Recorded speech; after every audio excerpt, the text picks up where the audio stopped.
Hey everyone, it's me, Jasmine.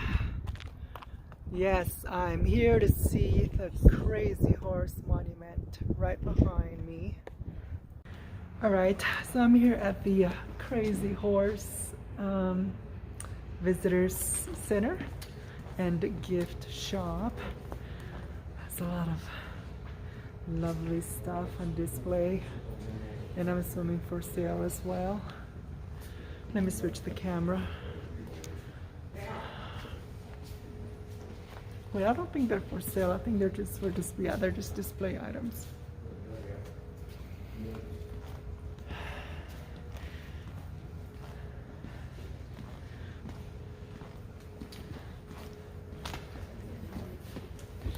Look at that TV. Let's see if we can go inside. Oh. Wow.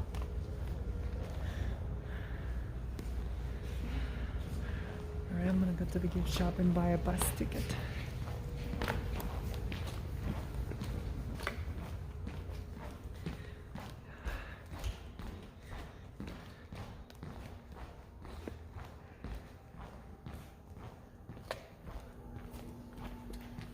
Okay.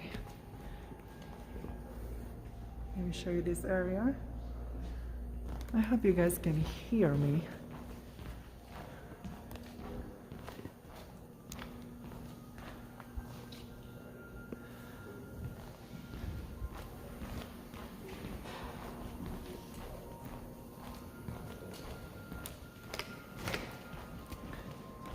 Oh wow, this is a gift store. Alright, I'm gonna give me a bus ticket, and the bus will get you as close as possible to the monument. I'll see you in the next clip. Do you guys see this absolutely lovely dolls? Oh my god, they are so cute. I hope you guys can hear me.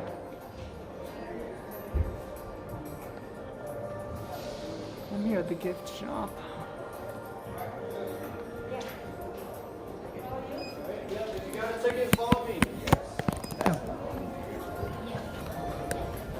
Alright, we're about to catch the bus.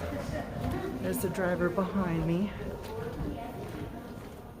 Oh! See ya. Attention.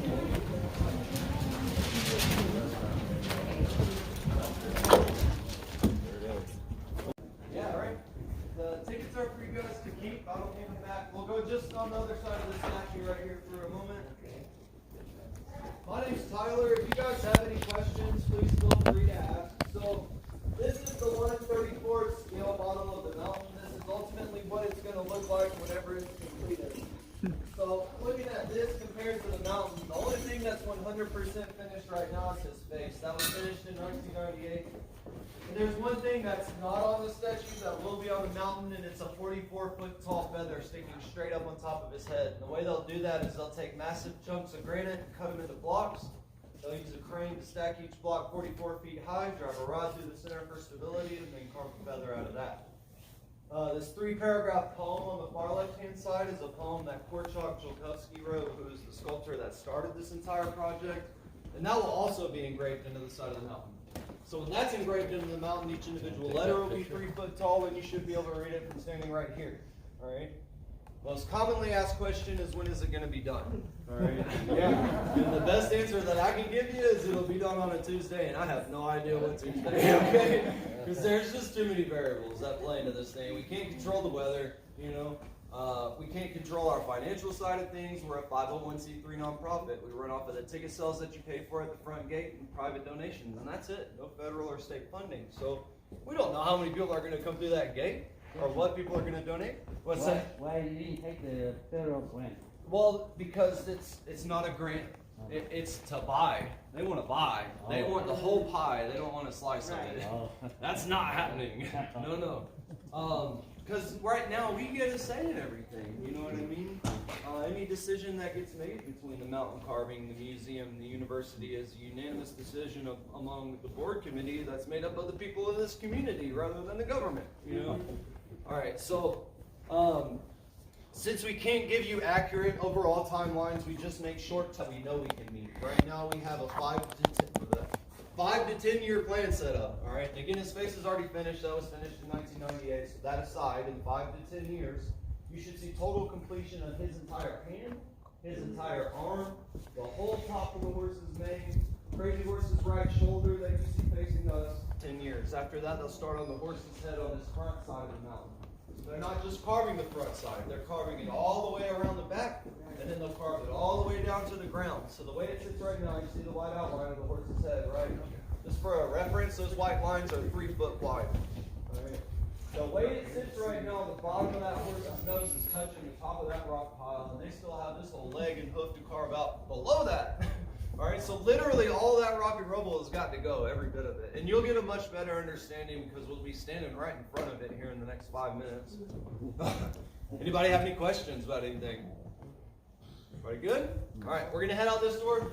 At the door behind these white signs in the corner of this room, that's the mountain carving room. There's a 60-minute video that the mountain carving crew made that shows you all the equipment that they're using for today.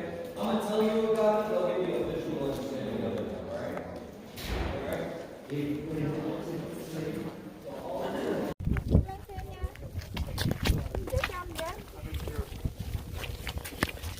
Alright, I'm getting on the bus. Oh, it's so cold outside.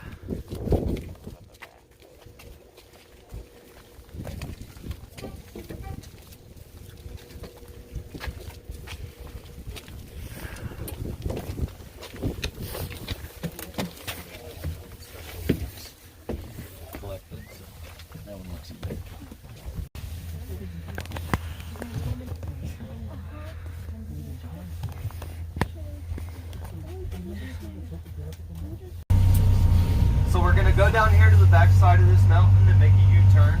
And on the way back, let me see. These people are staring at me like they want to go. Let me just see if they want to go. Pretty much directly in front of the base, looking at it, I'm going to stop. And you guys can jump out, take some photos, check it out for a few minutes, and then we'll load up and head back. Quick, easy, painless. So this project was started in 1948. That means that we're 72 going on 73 years in the making right now. But in the beginning, it was just one man doing this by himself for many, many, many years. And his name was Korczak Julkowski. He was of Polish origin, but he was actually born in Boston and living in Connecticut at the time that he took this project on. In 1940, he came out here for the very first time and he met with Chief Henry Standing Bear, who was the Dakota chief at the time. He was the one who initially asked Korczak to do this project. They wanted to let the white man know that the red man had great heroes too. So Chief Henry Standing Bear extends this invitation out to Korczak to come out here and do this monument for him. They meet, they go around looking for a mountain to carve, and they pick this one. So in the beginning, this mountain was a huge half-moon-shaped mountain from the way that we're looking at it right here. And when he was trying to acquire it, it was owned by the National Forest Services. And again, you got to think of the times. This was late 30s to early 40s when racism was still a really big thing.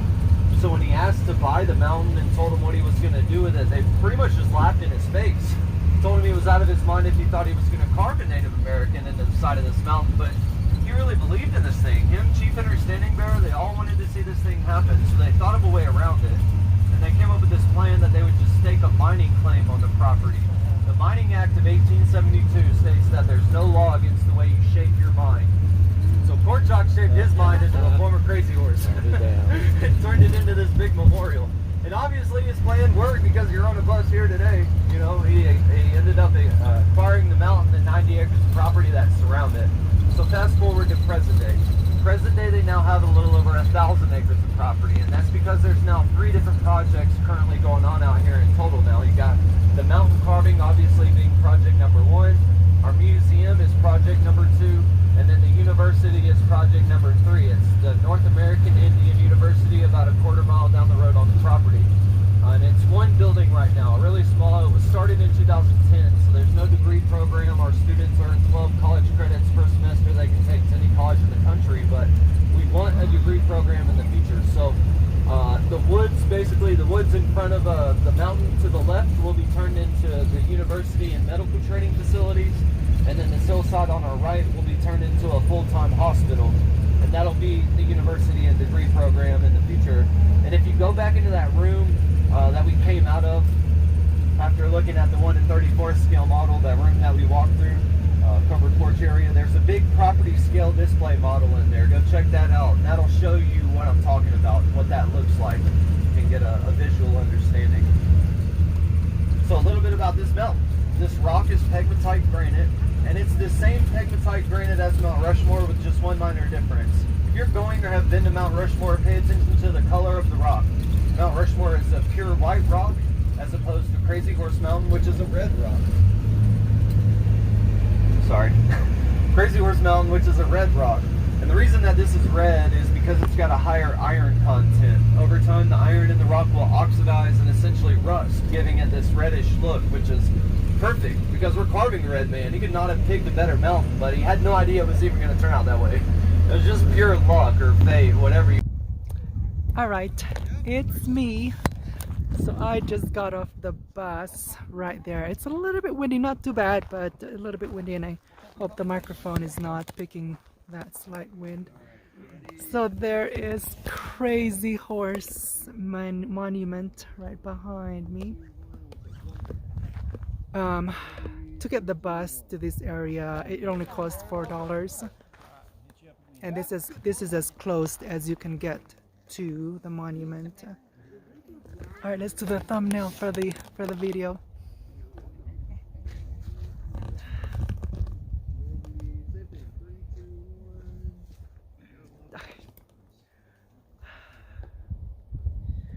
Look at that. Let me switch the camera.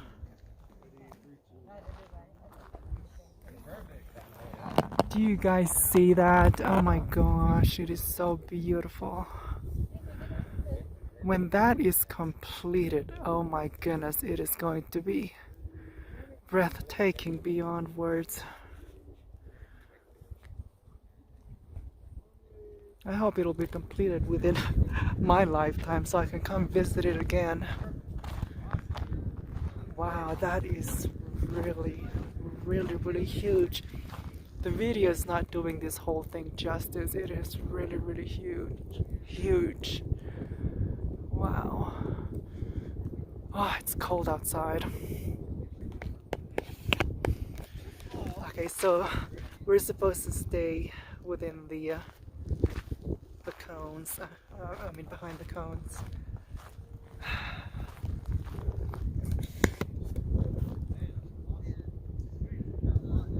Look at that. It is so nice. Alright, I want to take some selfies. Alright, the wind is starting to pick up. So that's that. That is the Crazy Horse Monument here in South Dakota. If you're ever in the area, definitely stop by. It's $12 to park and $4 to catch the bus. Alright, I'll see you in the next video. Bye-bye. Welcome to go today. You can get signed up at the information desk in the Welcome Center. It's a 45-minute to an hour-long tour. We put you in a van, drive you all the way up there to the top, and park on the backside of Crazy Horse's hairline. And then you can walk the entire length of his arm out onto his hand, and you can touch his face and hang out up there for an hour. But it just costs you to do it. It's a $125 donation per person to do it. 105 of it is tax deductible, and children 12 and under are free with a paying adult. So if you're still interested in going to the top, but you don't want to pay $125 to do it, twice a year we have a hike. We have a hike to the top. It's called Volks March, and it's a 10K, which is a 6.2 mile round trip hike to the top of the mountain and back. And all that costs, they changed the price starting this year, so don't quote me on this, but I believe it was $10 and a free canned food donation per person. It's not far off from that, so it's not very expensive. And it's a lot of fun. It's a lot of fun. I highly recommend it. I do it with my wife. It's 2 little boys every year. We got a 1-year-old and a 2-year-old who carry carriers on our backs to do it. So I feel like if we can do it, anybody can do it. But it's a lot of fun. Highly recommend it. This little bit of equipment coming up on the left, and then all this equipment back here on the right. This is our boneyard. Some of this still runs, a lot of it does not. And this is just where everything ends up if it dies, or we get a newer version of it, whatever, until we can maybe pick it for parts, repurpose, reuse it in some way. It's just one of the ways of cutting down on cost. Alright, it's me again. So that brings this video to an end. There's Crazy Horse behind me again. So apparently you can get to the top, but it's only on certain days. And apparently today is not one of those days, and so I'm just a bit bummed. I think I will definitely visit again, and next time I am going all the way to the top. And it's like a tour situation. You have to go with other folks in a van. So that's Crazy Horse again. So if you're ever in the area, definitely stop by and check it out. I'll see you in the next video. Bye bye.